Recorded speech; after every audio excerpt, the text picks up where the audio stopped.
Hello tout le monde, j'espère que vous allez bien. Donc aujourd'hui je vous retrouve pour une nouvelle vidéo en face caméra. Ça faisait un petit moment que j'en avais pas fait. Et donc ce sera un tag scrap. C'est le tag que Nolwenn a créé pour le NSD, c'est le National Scrapbooking Day.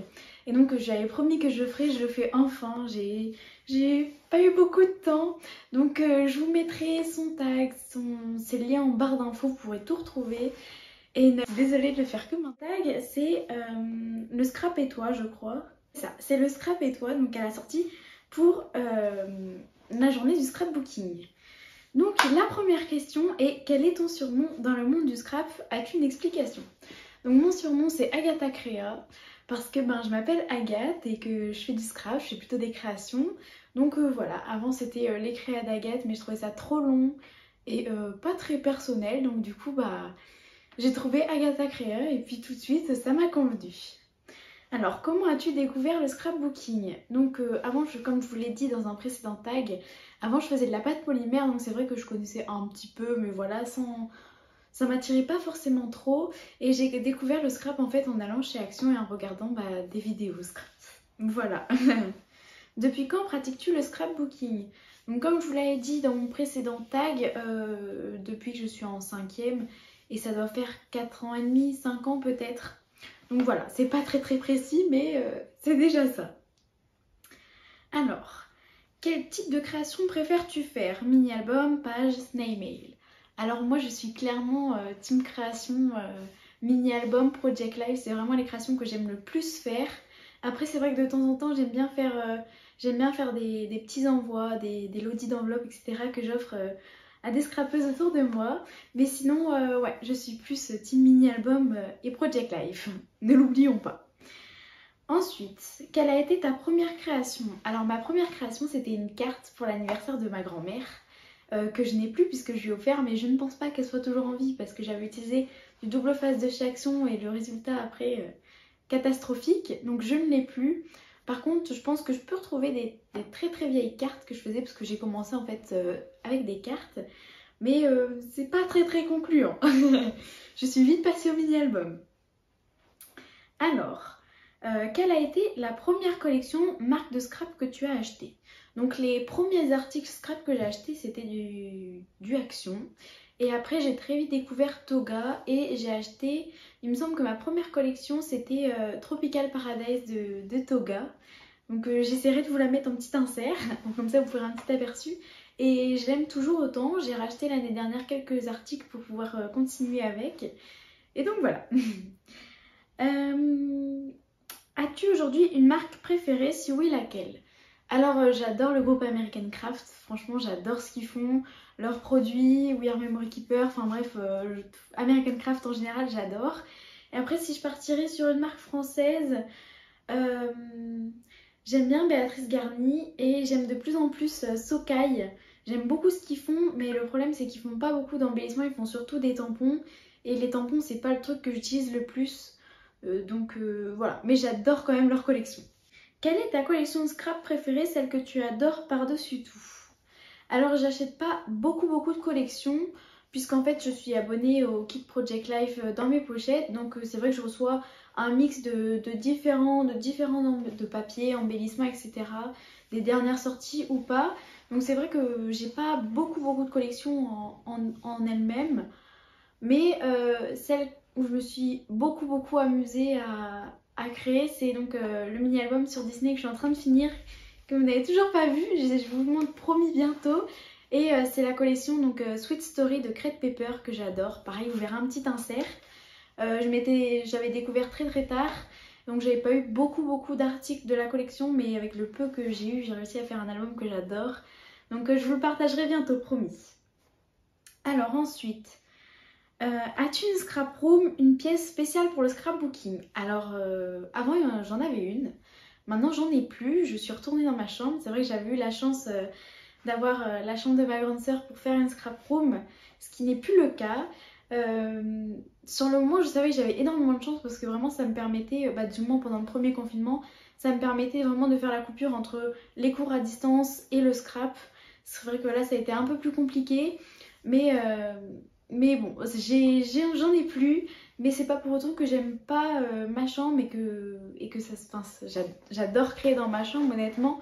Mais après c'est plutôt au niveau logistique et rangement que bah, du coup des fois je réfléchis un peu plus à ah tiens j'aimerais scraper mais en fait non parce que ça veut dire que si je scrape ce soir et ben il va falloir que je range tout ce soir avant d'aller dormir parce que demain il va falloir que je bosse sur mon bureau. Donc c'est vrai qu'il y a beaucoup...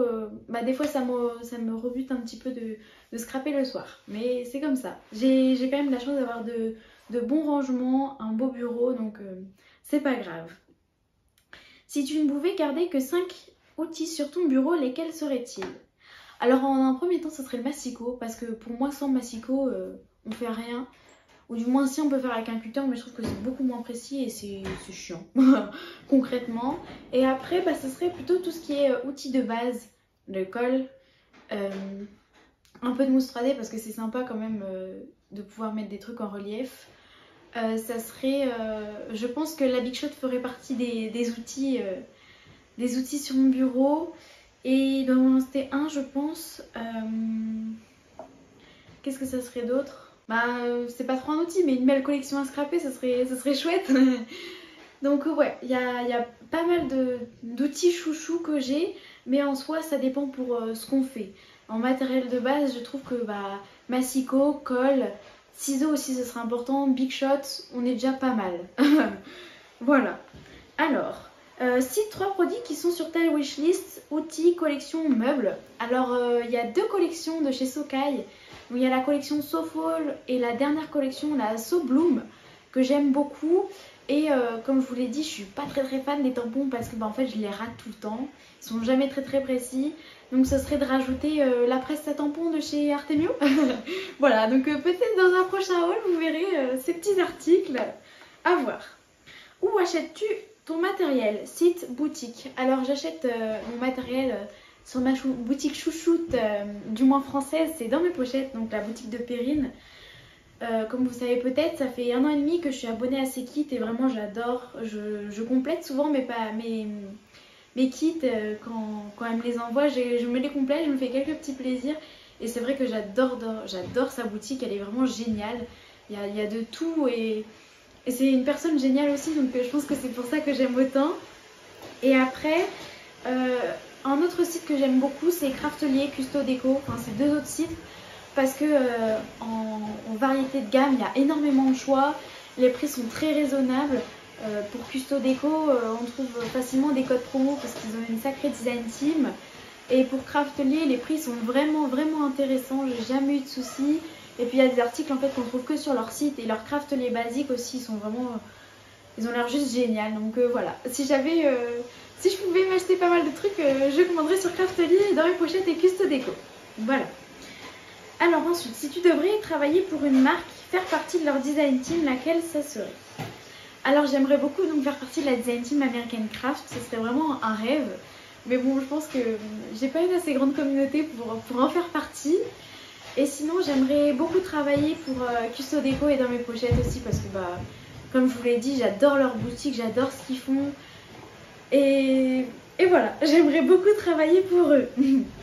Après, je sais que ça demande un sacré travail. Donc l'année prochaine, ça dépend pourquoi je suis admise dans mes études, mais pourquoi pas ouais, avoir une design team à côté.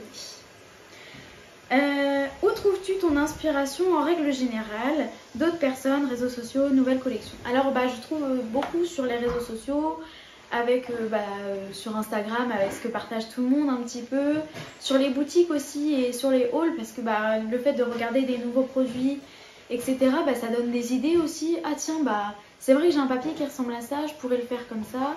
Après sur Pinterest aussi, puis il y a des photos que j'aime bien. Sur Instagram, il y a un petit truc qui s'appelle enregistrer, donc j'enregistre et quand je scrape, bah, des fois je vais voir un petit peu là-dedans. Sur YouTube aussi, Lydie, elle a fait de super créations. De jolies créations aussi, Aurore j'adore, de jolies choses, Lucille c'est pareil. Enfin vraiment il y a de quoi beaucoup s'inspirer et je pense que notre propre créativité s'inspire toujours de celle des autres et on se dit ah tiens ça c'est pas mal mais moi je mettrais pas tel embellissement, je mettrais plutôt dans ce sens là. Enfin, vous voyez en fait la créativité pour moi elle est comme ça. Quels sont 3 comptes préférés à suivre pour l'inspi?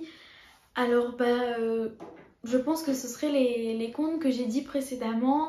et aussi le compte de ma maman Paillette, le monde de Maggie, parce qu'elle a toujours de super idées elle a toujours de super idées et c'est vrai que j'aime beaucoup aussi regarder, donc je vous conseillerais de jolies créations, Aurore, de jolies choses, Lucille, Lydile et puis le monde de Maggie, un petit bonus.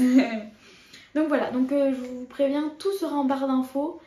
Vous inquiétez pas pour ça. Et je rajouterai même Nolwenn parce que c'est vrai que le dernier album que j'ai vu là, il est vraiment trop beau. Donc je pense que je vais le refaire bientôt. As-tu déjà participé à des échanges entre scrappeuses? Sinon, aimerais-tu le faire? Alors non, je n'ai jamais participé à des échanges parce qu'en fait j'ai peur de ne pas être à la hauteur.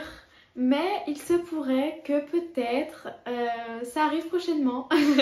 Je vous en dis pas plus. Prochainement, attendez un petit peu, hein. Ce sera sûrement pour cet été. Es-tu plutôt organisée ou un peu bordélique? Alors dans le rangement, je suis plutôt organisée. Mais alors quand je scrape, je sais pas vous, mais c'est un véritable chantier partout. Il y en a partout sur mon bureau. C'est-à-dire que j'ai un bureau qui fait 1,50 m de long. Mais j'ai toujours 3 cm² devant moi pour scraper et tout le reste c'est du bordel. Donc me demandez pas comment je fais, j'en sais rien. Par terre c'est toujours n'importe quoi, sur mon lit c'est toujours n'importe quoi. Donc quand je scrape je suis plutôt bordélique. Et d'ailleurs si vous me suivez sur Instagram, je vous mets souvent des speed cleaning quand je finis des créations. Vous voyez que c'est quand même pas mal le chantier. Et je trouve que c'est super chouette, ça motive et c'est satisfaisant aussi un petit peu, hein. Donc voilà. As-tu un moment favori pour pratiquer le scrap? Alors, eh ben, je suis plus team le week-end parce que c'est là où j'ai vraiment le temps. Et c'est vrai que le soir aussi, quand je sais que j'ai pas de devoirs, j'ai rien, et que la journée de demain va être rude, c'est vrai que ça fait du bien pour se détendre, de scraper de 21 h à 22 h 30. Après, bon, comme je vous dis, du coup, il y a le créneau, il faut que je range, je peux pas laisser le bordel sur mon bureau. Mais ouais, j'aime bien scraper le soir et puis ça dépend aussi de ma fatigue.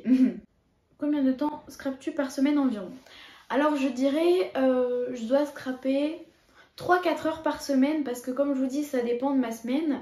Ça dépend le week-end aussi si je fais des trucs ou pas, si j'ai du travail ou pas. C'est un week-end à rallonge comme aujourd'hui ou pas. Mais c'est vrai que le week-end, je vais facilement scraper 2-3 heures. Et puis après, on peut rajouter quelques heures par-ci par-là en semaine. Donc ouais, je dirais 3-4 heures. Et pendant les vacances, par semaine, on peut plus être au niveau de 6 heures. Et dernière question, invite autant d'amis que tu veux afin qu'ils répondent à ce tag. Donc je vais inviter Maggie, le monde de Maggie, à toi de jouer. Aurore aussi, de jolies créations, n'hésite pas à répondre à ce tag. Et puis je sais que Charlotte, les créas d'Anananas, a créé sa chaîne YouTube. Donc Charlotte, vas-y, à toi de jouer aussi. Donc voilà, j'espère que ce tag vous aura plu. Un grand merci à Nolwenn. Vous pourrez retrouver donc le questionnaire, elle l'a mis sur son Instagram. Donc pareil, je vous mettrai tous les liens en barre d'infos. Et je vous souhaite un bon week-end. À très bientôt pour une nouvelle vidéo. Ciao!